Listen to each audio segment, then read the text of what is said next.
ఈరోజు కూర్చోనా నిలబడను మీ ముందు 42% ఏ విధంగా ఈ చట్టసభలలో గ్రామ పంచాయతీలో రిజర్వేషను బీసీలకు దీని ద్వారా ఎంత అన్యాయం జరుగుతుందో వివరించడానికి ఇక్కడ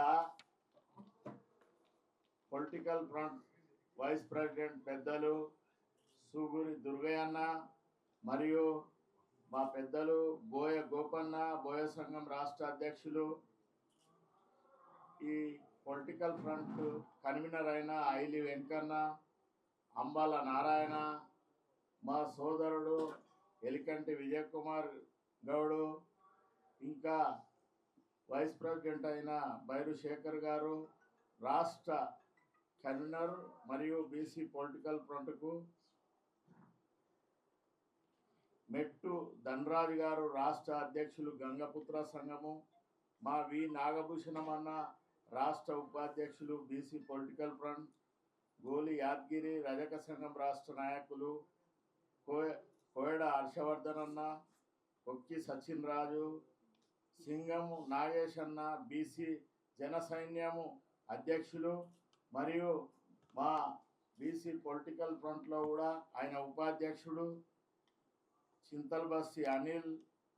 ఈరోజు ముఖ్య ఉద్దేశం ఏంటంటే మన బీసీలకు ఏ విధంగా అయితే రిజర్వేషన్లో కామారెడ్డిలో ఇచ్చిన డిక్లరేషన్ను పాటించకుండా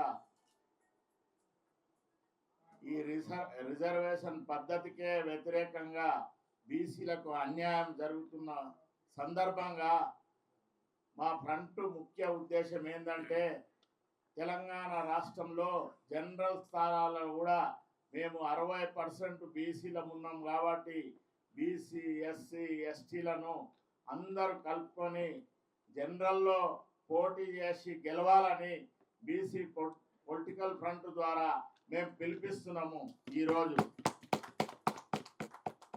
ఎందుకంటే ఇక్కడ కాంగ్రెస్ ప్రభుత్వము ఎట్లుందంటే చెవిటోని ముంగట శంఖమూదినట్టుంది.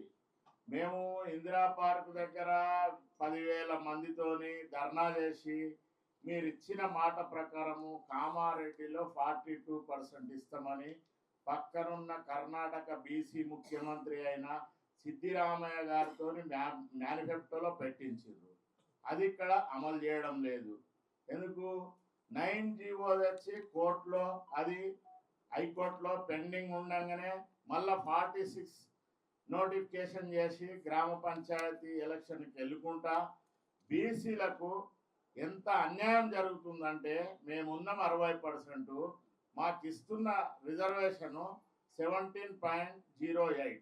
అంటే మేము 60% ఉంటే మాకు ఇచ్చేది ఇంకా 42% రిజర్వేషన్ ఇస్తామని 43% మమ్మల్ని తగ్గించి ఏ విధంగా అయితే బీసీలకు అన్యాయం చేస్తున్నారు రాజకీయంగా మీ ద్వారా తెలంగాణ ప్రజానికానికి మేము రిక్వెస్ట్ చేస్తున్నాం. అంటే మనం ఎంత చిన్న చూపు చూస్తున్నారో మీరందరూ కూడా తెలంగాణ బీసీ సోదరులందరూ కూడా గుర్తించాలి.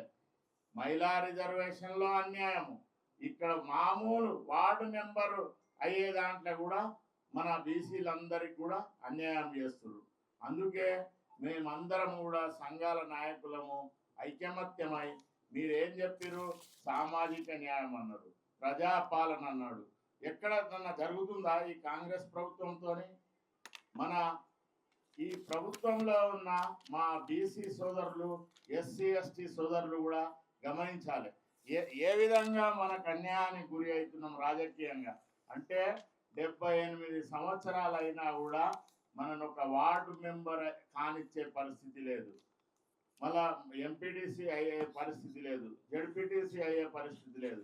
అంటే ఎంత వివక్షకు గురి చేసి మన బీసీలందరికీ కూడా ఎట్లా రాజకీయంగా అన్యాయం చేస్తుందో మీరందరూ గమనించాలి.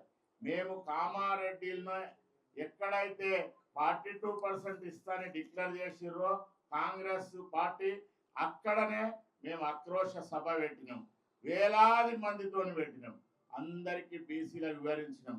మనకు అన్యాయం జరుగుతున్నది అని తెలుసు అందరికీ, జరగబోతుంది, మా గొంతు కోస్తారు అని అర్థమైంది.